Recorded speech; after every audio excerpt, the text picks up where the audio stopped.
Good evening, everyone.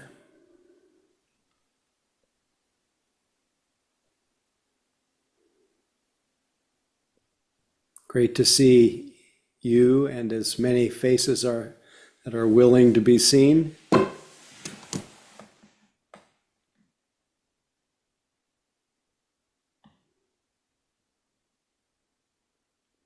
Give it about 30 seconds more and then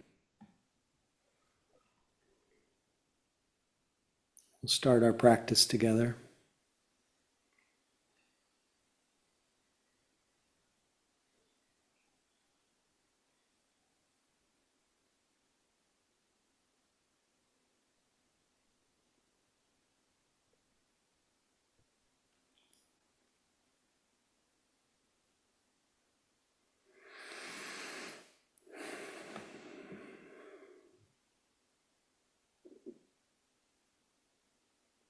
I'm very glad to be with all of you, and I repeat something I say, I think, every week. Although you may come to Mission Dharma for various reasons, the fact that you're here is of great value, great benefit to everyone else. So just by showing up, you have made a generous offering of your presence, the lifting power of supporting others to practice. Often refer to the teachings on the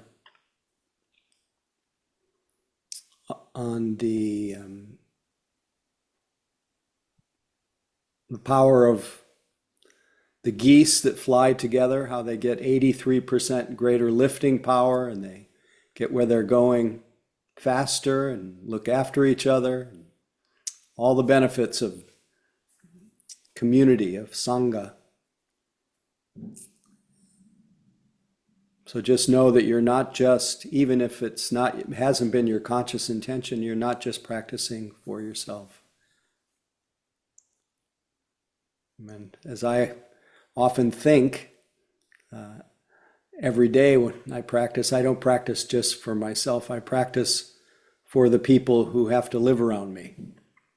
So just consider you're supporting us and you're supporting the people who you may live around.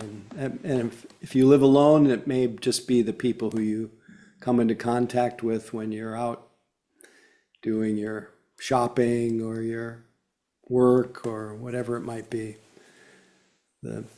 The fragrance of our being communicates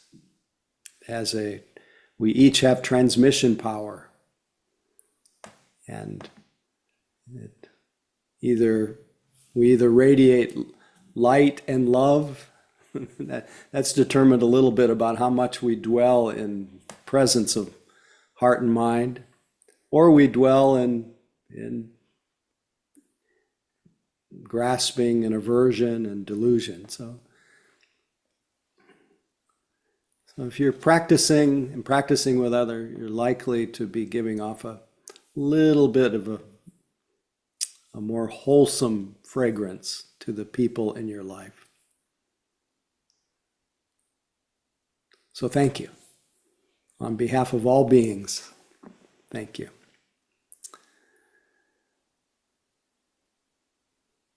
So now that we're all together supporting each other, now we are free to enter into a state of seclusion, letting your eyes close softly.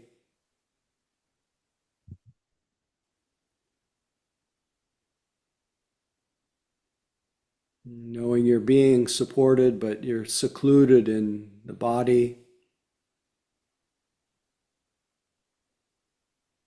You turned inward.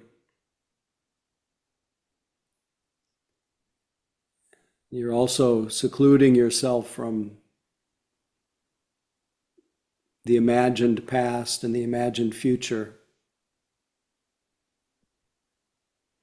And you're opening yourself to the joy of being present, and that manifests as stillness and quiet and ease.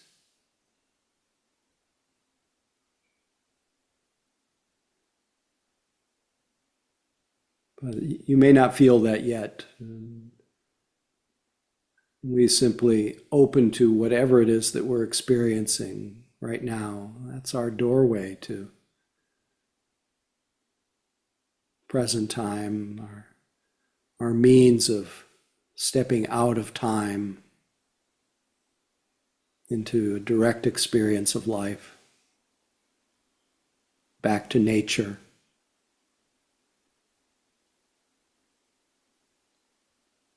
So feel your nature. You're not sitting on nature, or you are nature.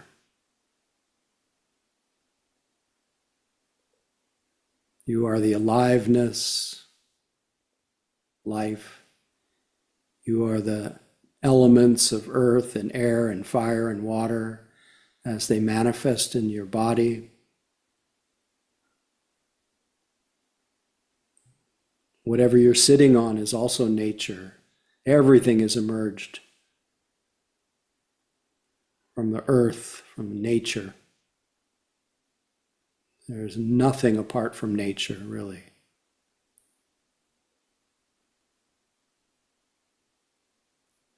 So feel that, experience that.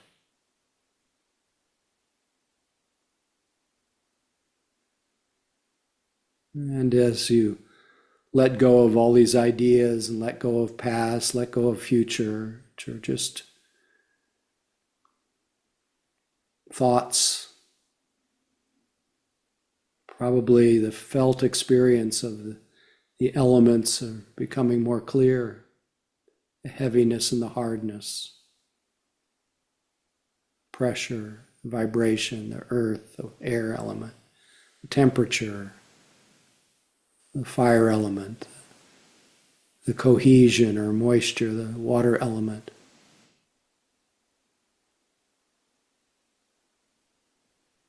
All these elements in unison forming this sense of a body.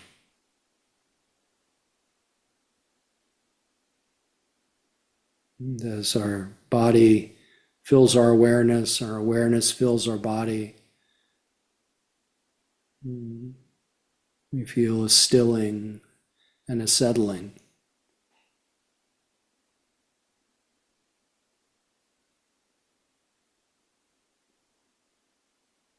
All made possible by the ultimate expression of nature, which is consciousness.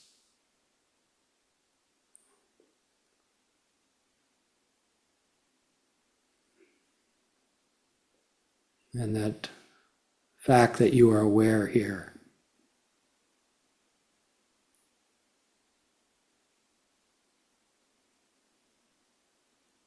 So be aware of sitting body.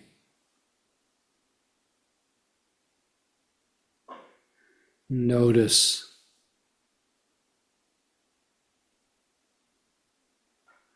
how your body is breathing.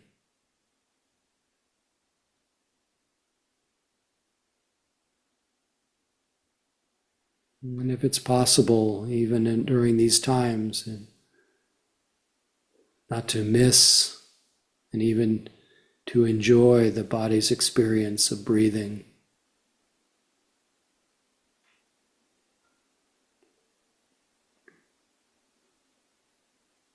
This being in touch with nature, it gladdens our hearts.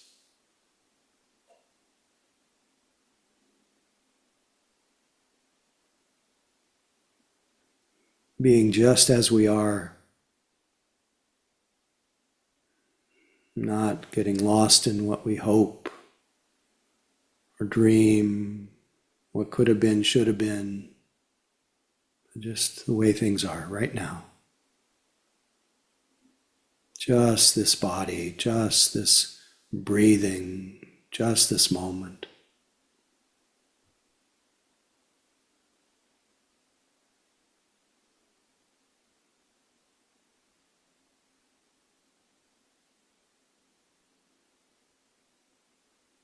If you're still trying to make something happen, just another reminder to just let go, let be. Just your life as it is right now.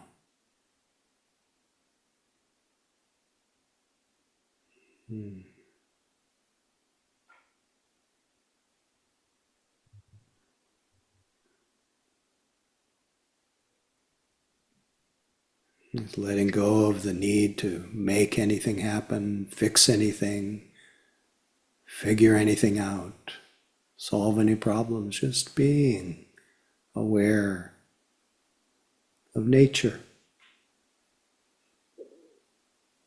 Buddha nature, this very body, the Buddha.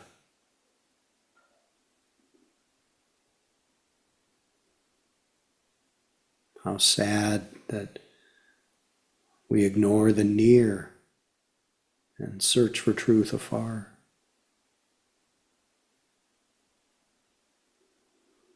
Just stay here.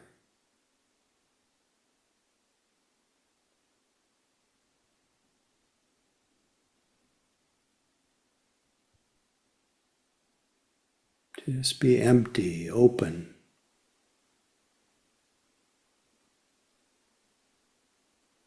To this unfolding now, just this moment.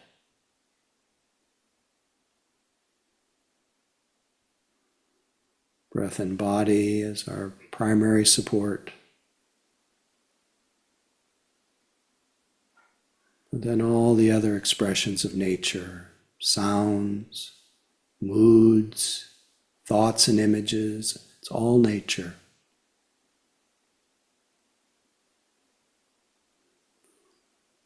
Range of sensations,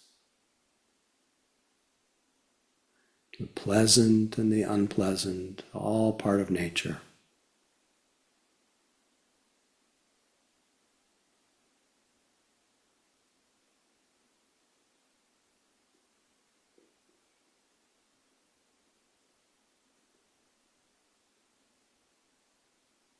When you lose touch with this, when you realize you've been lost in thought worlds,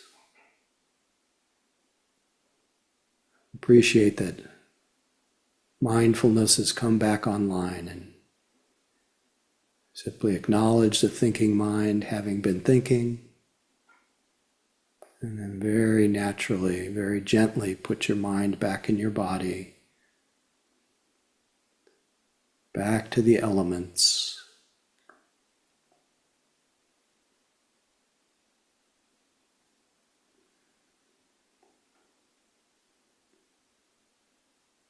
The body is here, and it helps support us staying here.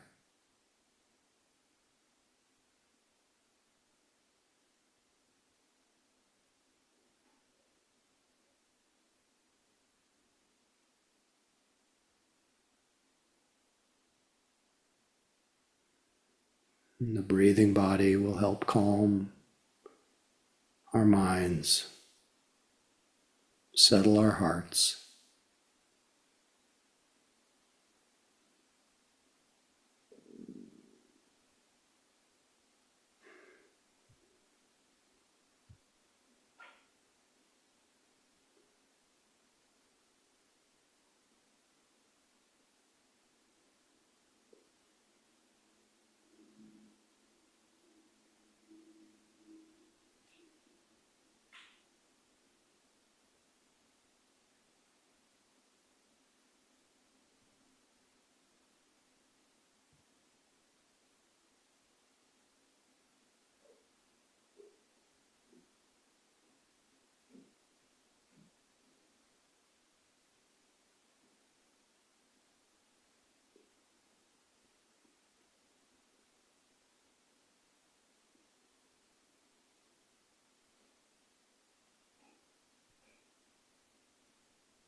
When your mind begins to sink into dullness, feel free to very mindfully notice that and then refresh yourself. Begin again. This is the way it is right now. And in order to pay attention, just to refresh my posture, relax. You notice that you're straining to make something happen. Just notice this. This is greed in the mind. Just let that be, let that go as it will once it's noticed. And if there's aversion in the mind or resistance, just notice that. The resistance will remind you to wake up to this presently arising experience. Everything welcome, everything the cause of insight and intelligent response.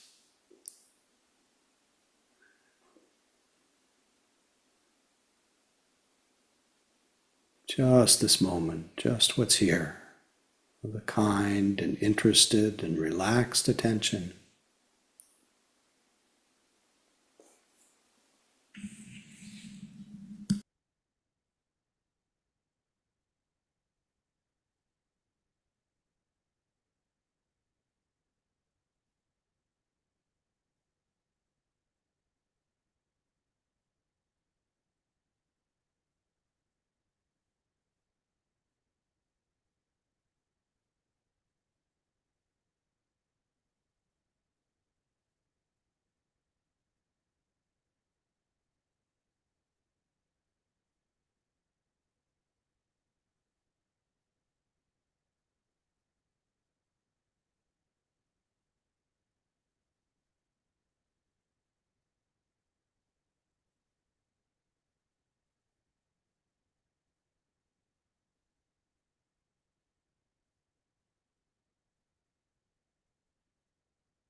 When you hear the sound of the gong, just be aware of hearing.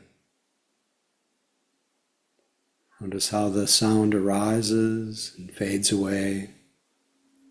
And after it's fading, you notice the impulse to open your eyes, be aware of the opening, be aware of the arising of outer seeing or outer sight. Just notice it as seeing. And be aware of any other movements that you make so that the practice continues continuously. Every moment equal in the light of awareness.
Thank you for your practice. Enjoyable to sit with you.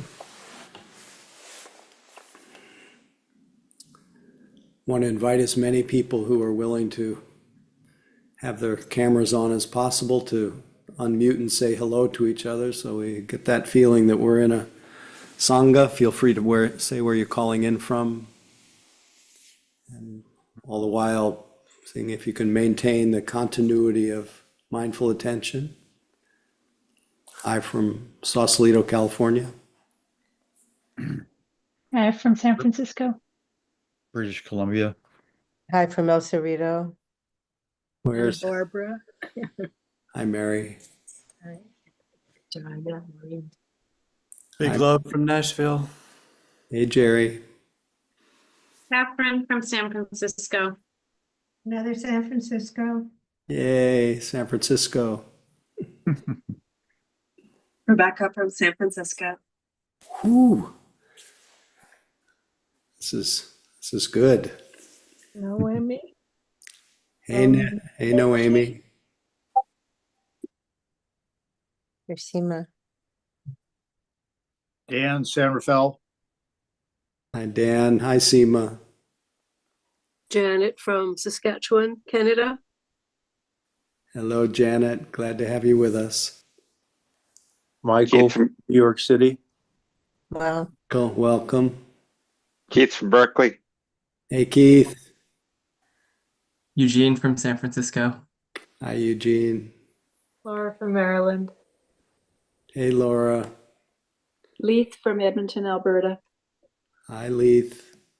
Great to have Lisa, San Francisco. Misha, was that? Lisa. Lisa. Okay, I can't see you, but I get a little overwhelmed by 49 boxes. Anyway, glad to hear you, see you. I am curious, before the dust settles, if there are any comments, questions that emerged from the practice, what you noticed, what it was like with the association with practice as back to nature. Any topics emerge, please feel free. Unmute. Or raise your hand if you're so inclined.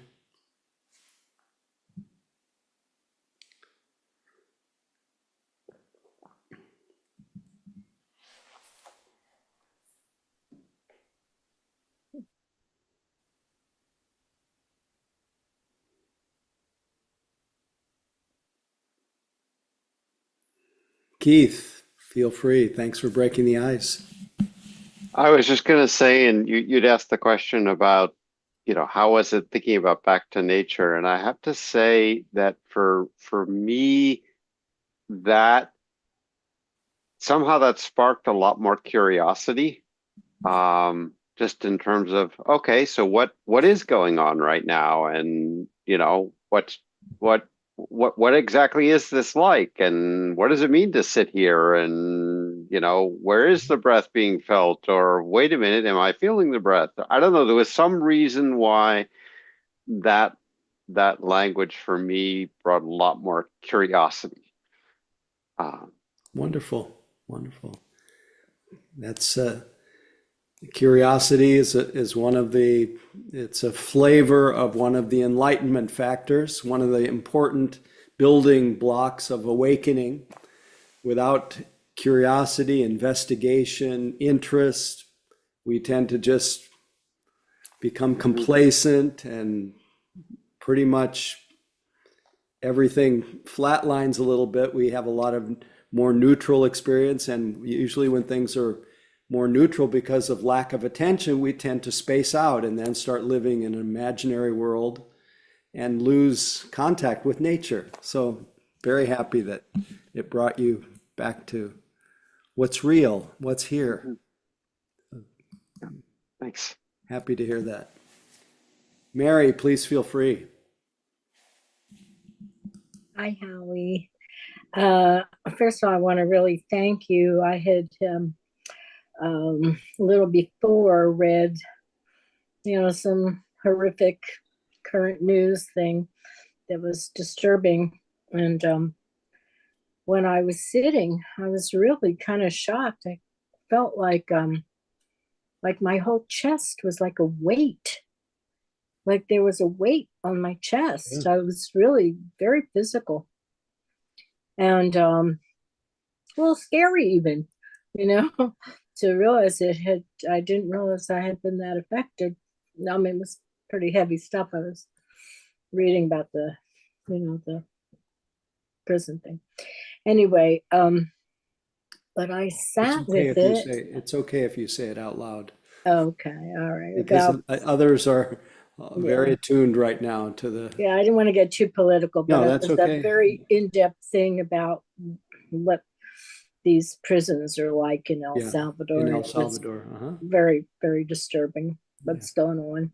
There was a comment somebody made. It said, I feel like I'm in an abusive relationship with my government.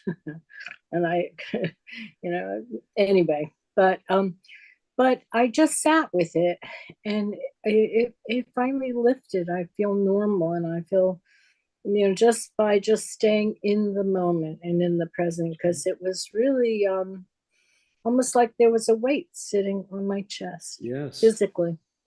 Yeah. So difficult times. Yeah. Sorry that you had that experience, and by being with it, it becomes a doorway back to sanity, back to peace, back to just tenderness. So Yeah. thank you. Thank you, Howie. Whoops. Anyone else, please feel free. Shoot.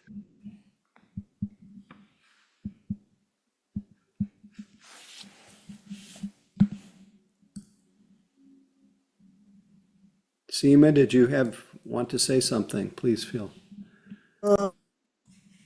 Yeah, I had um I th- my mother came up in my meditation, and I was estranged from my parents for a while, and now they both are dead. But because of the political situation that's going on, what I was able to remember was something I was grateful for, which it's sometimes hard for me to think about them and gratitude at the same time, but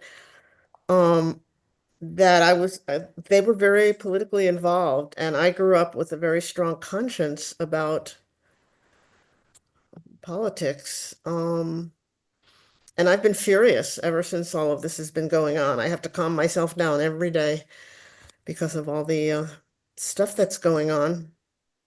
And I was grateful to them. I was grateful to her for raising a child who could be outraged by the things that were going on in just one day, each day, something new. It's shocking.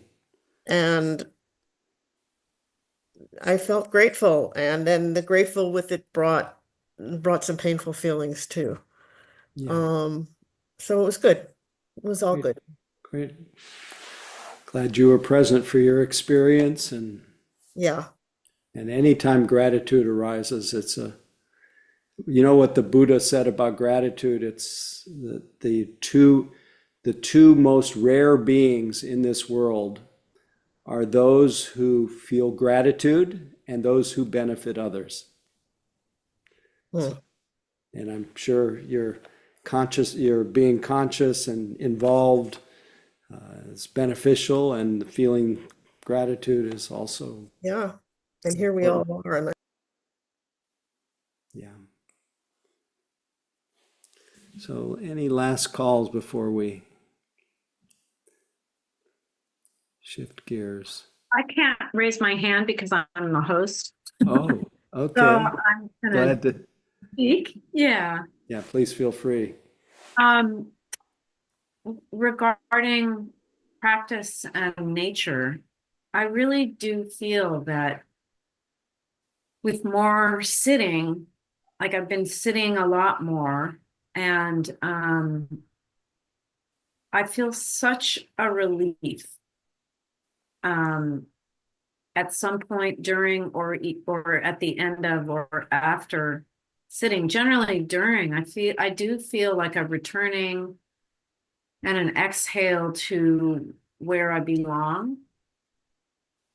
And I think that is a connection with true nature. No doubt about it. And yeah, beautiful. And to me, I'm not just saying this to you, I'm saying this to everybody. This is a form of resistance to the authoritarian mad takeover of the country. If we don't find a way to find that home, that feeling of home and homeness, feeling I'm in the right place, that feeling of being connected to ourselves, connected to nature, then the crazies define our sense of well-being. That's how they get their juice,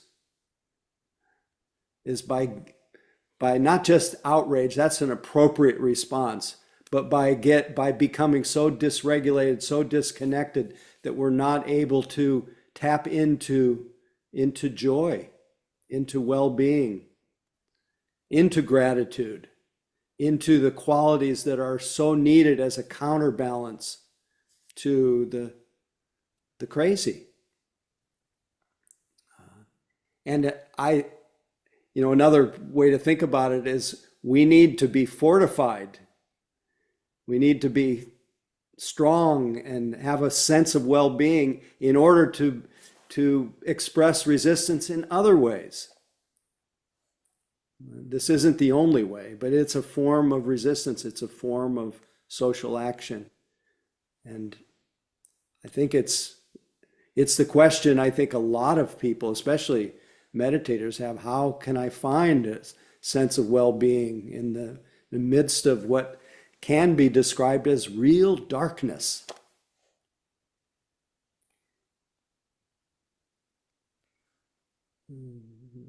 I don't know any other time, at least in my lifetime, that it's felt as extreme as right now. And so I thought tonight I really talk about how to find joy. First, to find what does it mean to have joy, to have well-being. It's those moments of, as Catherine said, to be in the place that I belong.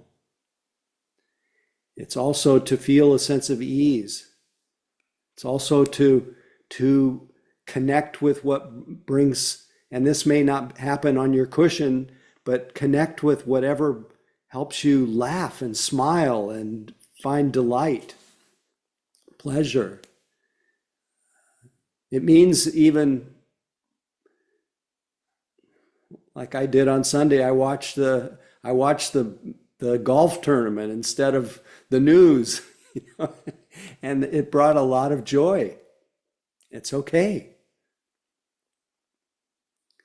And, you know, each one of us has our own way, to our own skillful means to remember the qualities of the heart that are so important to remember.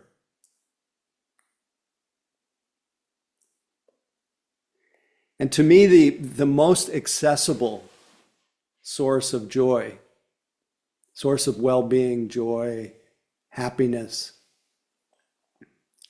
is the moment that we are aware. It's this present moment, which is, it gets overused, but this present moment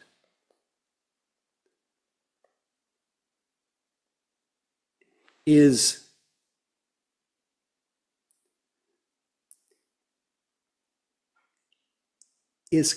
completely void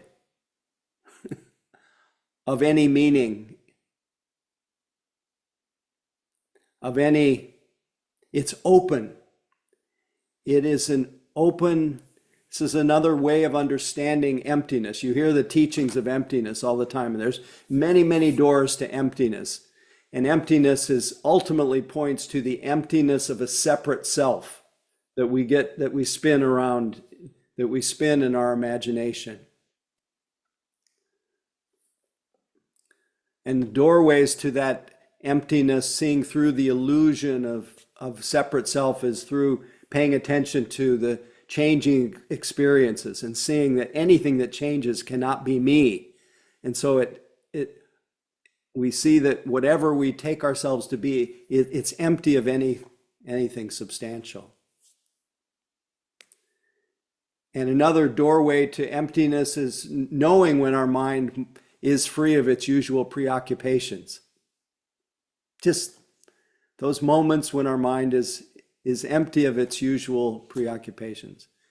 And as one of my favorite teachers, Nisargadatta, used to say, when your mind is free of its usual preoccupations, it usually becomes quiet.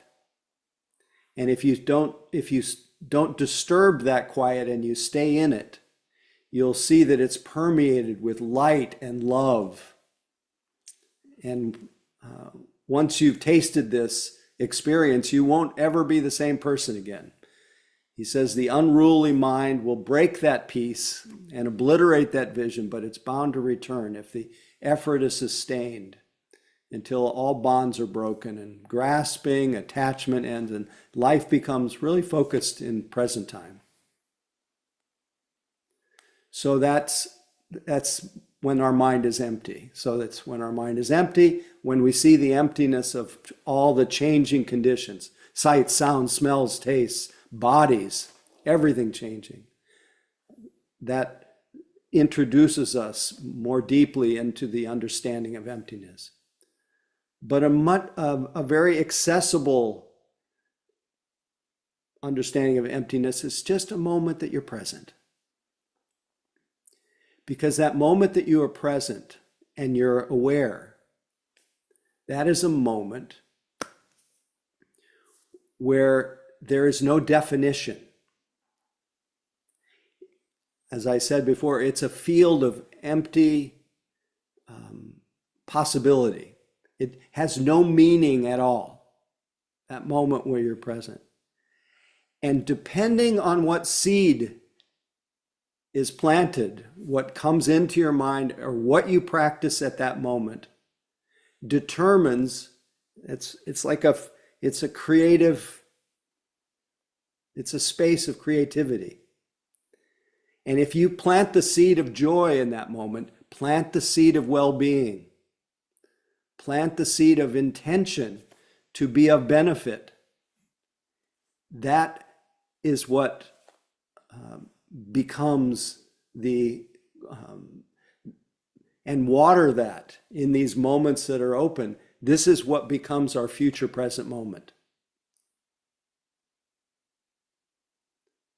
So it's a reminder that we are in every moment, if we're aware, there's a possibility of choosing well-being.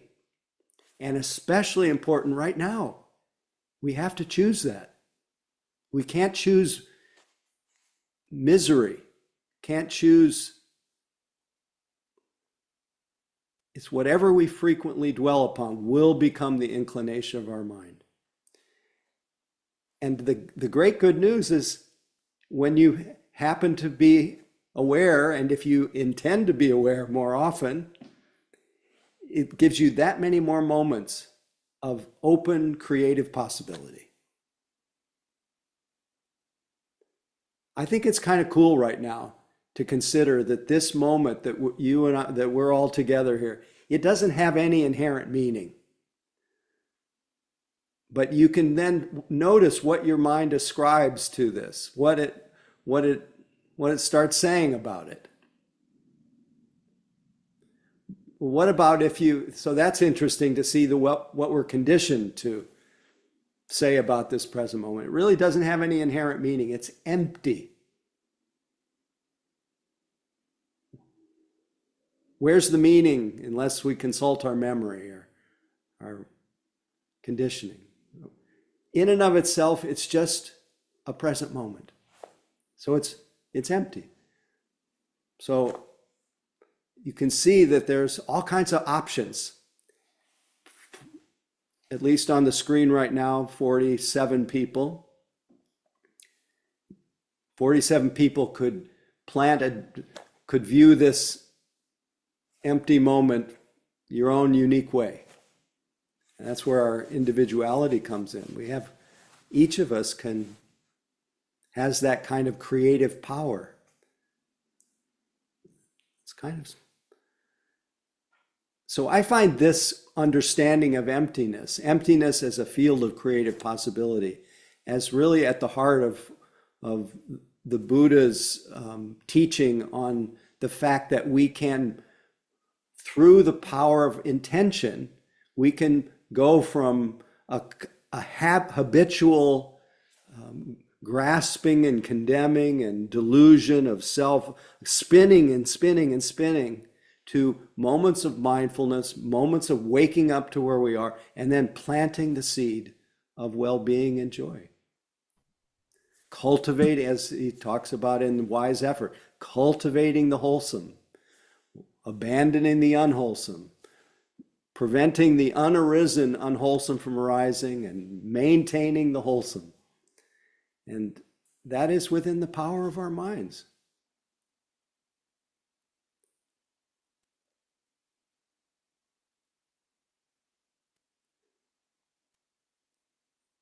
That empty, undefined moment of creative possibility is not just, doesn't just create a possibility for your future present moments. In and of itself, it can be a source of joy. I don't know if you've heard me talk about this before, but many years ago, back in the 1990s, a Thai wild man Thai master named Ajahn Jumnian used to come regularly to the States and lead groups at Spirit Rock. He used to come to Spirit Rock when we were just late 90s, we were just getting started, and he used to gather people in the meadow at Spirit Rock before there was an old prefab meditation hall, but he would often sit outside, and he was known to do all kinds of crazy ascetic practices. And one of his ascetic practices, because he had dealt a lot with lust in his life, was to wear amulets. He wore amulets, and he literally carried around on his body 75 pounds of amulets. And it was to help him develop some dispassion toward his sexual impulses. He was already a fairly older guy at the time, but a real wild man, but a great teacher. And his simple instruction, getting back to this empty field of creative possibility, his simple instruction is to just incline your mind to be empty. And it's a device to help support you to be mindful and be present in your life. But he would add to it a little mantra. And I invite you to take this mantra with you and have it going in your mind anytime, everywhere. And the mantra was basically empty, empty, happy, happy. Empty, empty, happy, happy.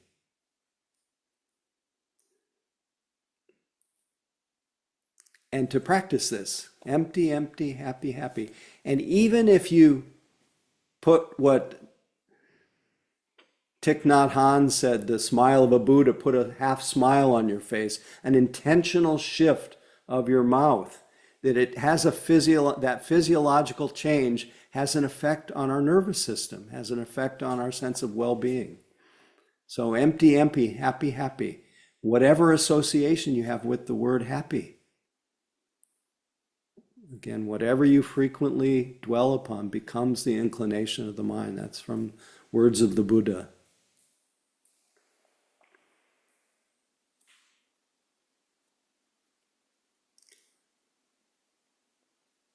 But it also invites us to notice what we frequently dwell upon. That's where the mindfulness comes in. And if your mind is frequently dwelling upon what's going to happen in the future, that's a common obsession that leads to the chronic feeling of worry and anxiety.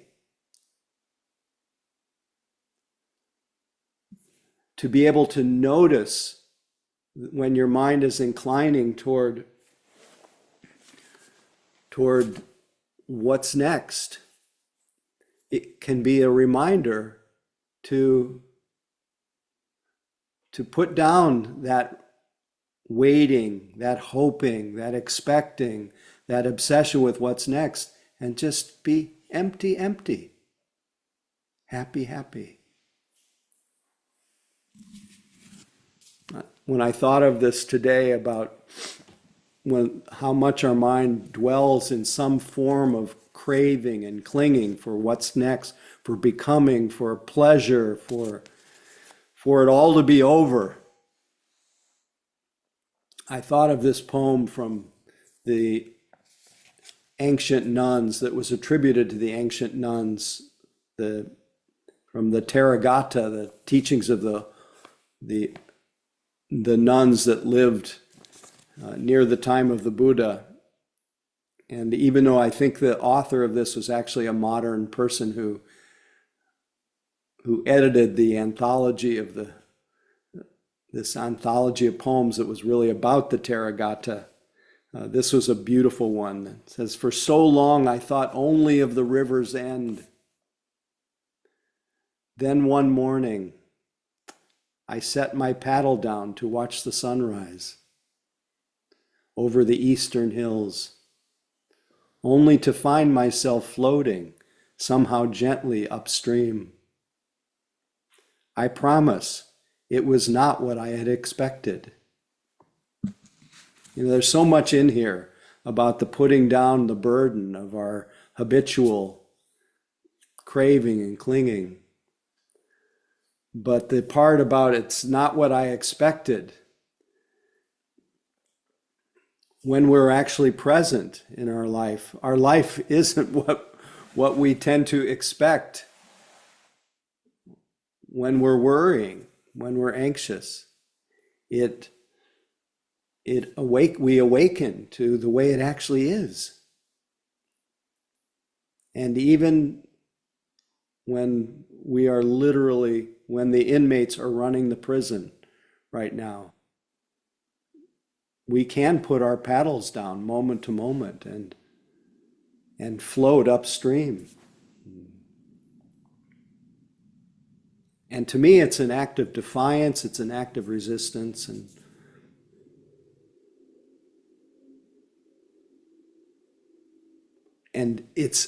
there's almost something in the atmosphere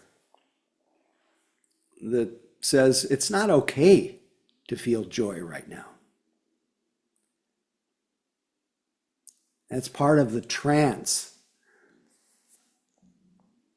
of fear, the body of fear that lives in each of us as conditioning. But I don't think it's okay not to feel joy right now. We have to find ways.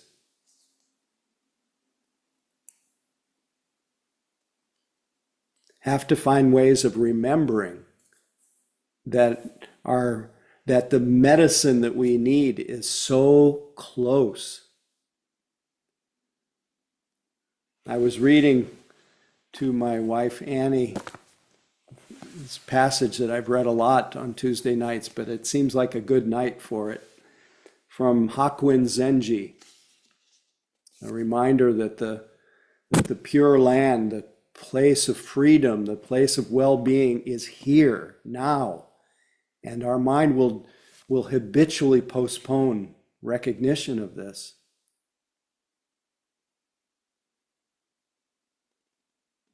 And then the demons tend to win. So Hakuin Zenji says, all beings by nature are Buddha, as ice by nature is water. Apart from water, there is no ice. Apart from beings, no Buddha. Remember, Buddha means awake, wakefulness. How sad that people ignore the near and search for the truth afar. Like someone in the midst of water, crying out in thirst, or a child of a wealthy home, wandering among the poor. Lost on dark paths of ignorance, we wander through worlds from dark path to dark path. When shall we be freed from this cycle of birth and death? O meditation, to this the highest praise. Devotion, repentance, training, the many perfections, all have their source in meditation. Those who meditate, even once, wipe away beginningless crimes. Where are all the dark paths then? The Pure Land itself is near. Those who hear this truth, even once, and listen with a grateful heart, treasuring it, revering it, gain blessings without end. Much more, those who turn about and bear witness to self-nature that is no nature, empty, go far beyond any doctrine. How boundless and free is the sky of awareness. How bright the full moon of wisdom. Truly, is anything missing now? Nirvana is right here, before our eyes. This very place, the lotus land. This very body, the Buddha.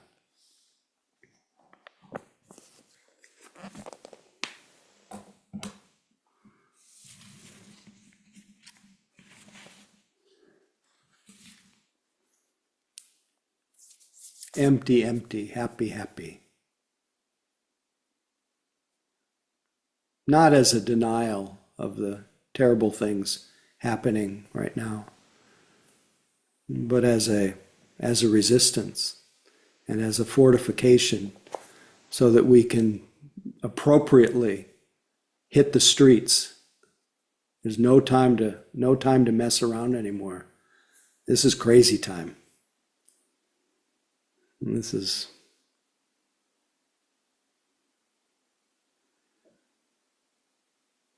I think that may be enough. Just to say one more thing. I'll recycle another one of my favorites that really helps me during times where my mind wants to incline toward just how awful things are and how easy it is to just dwell in misery. This is from Howard Zinn, the great historian whose grandson is one of our friend and Spirit Rock teacher, wonderful teacher.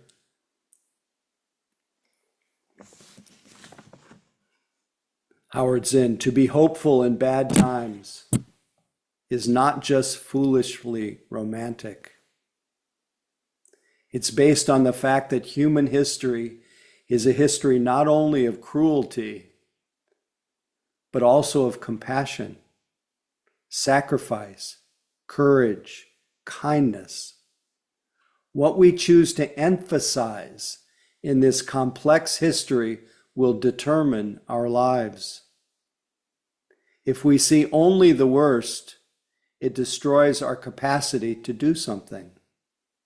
If we remember those times and places, and there are so many, where people have behaved magnificently, this gives us the energy to act and at least the possibility of sending this spinning top of a world in a different direction.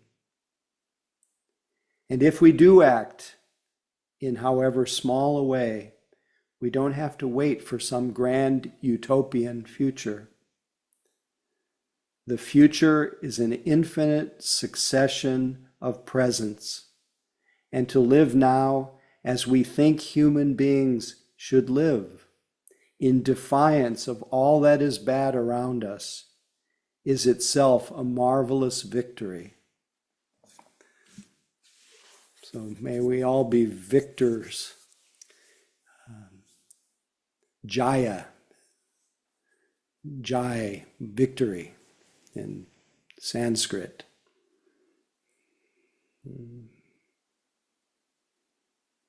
May we all wake up to who we are, and may we all give to this world all our beauty. So may it be so. I think I'll leave you with the words of John O'Donohue to end. As the fever of the day calms toward twilight, may all that is strained in us come to ease.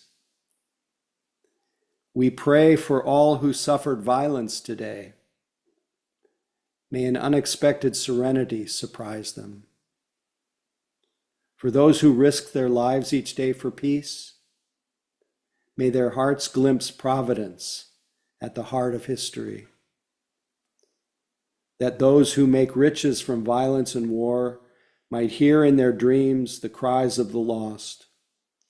That we might see through our fear of each other a new vision to heal our fatal attraction to aggression. That those who enjoy the privilege of peace might not forget their tormented brothers and sisters. That the wolf might lie down with the lamb, that our swords be beaten into plowshares, and no hurt or harm be done anywhere along this holy mountain. May our practice this evening and always be dedicated to the welfare and benefit of all. May all beings be liberated in all ways.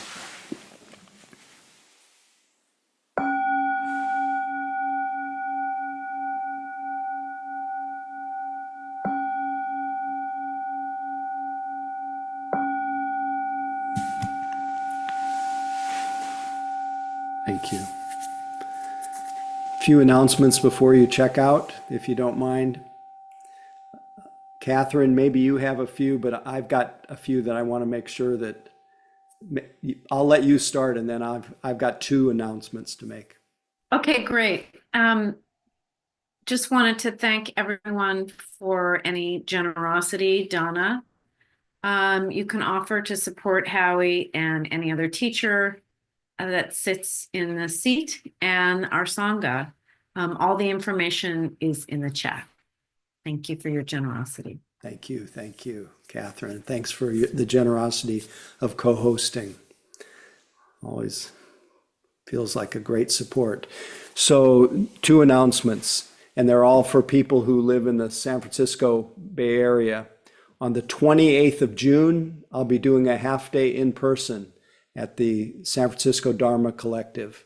28th, 9 to 1 in San Francisco. On the 21st of June, there will be a community-wide, with all the Sanghas of San Francisco and beyond, being invited to come to a picnic at Golden Gate Park, which will include food that's being offered. And I think that there may be invitations for people to bring things, but we will also be offering food, and there'll be a chance to meditate together. And the more the merrier. We'll sit outside a little bit, but it'll really be about connecting. And that will be the 21st. And I think it's something like 10 to 2 in the afternoon on the 21st of June. Both of these are just a week apart in June. I'll mention them each week briefly, but put it on your calendars now.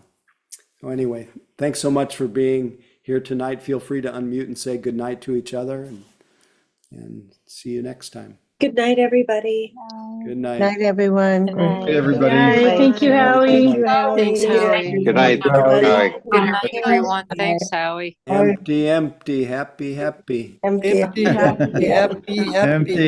happy. There you go. Empty, happy. Hey, Yeah. use it well. Big love. Good night, Noemi. Hi. I'm Frank and Nona. Howie, can I have a minute with you? Sure. Okay. Am I a co-host, Catherine? So you can leave anytime. Yes, you're a co-host, so I will leave and you can end the meeting after we're Okay. gone. Bye. Hi, Noemi. Hi, Catherine. Night. See you. I know. Your pink shirt. Oh. Bye, all. Everyone. Thank you.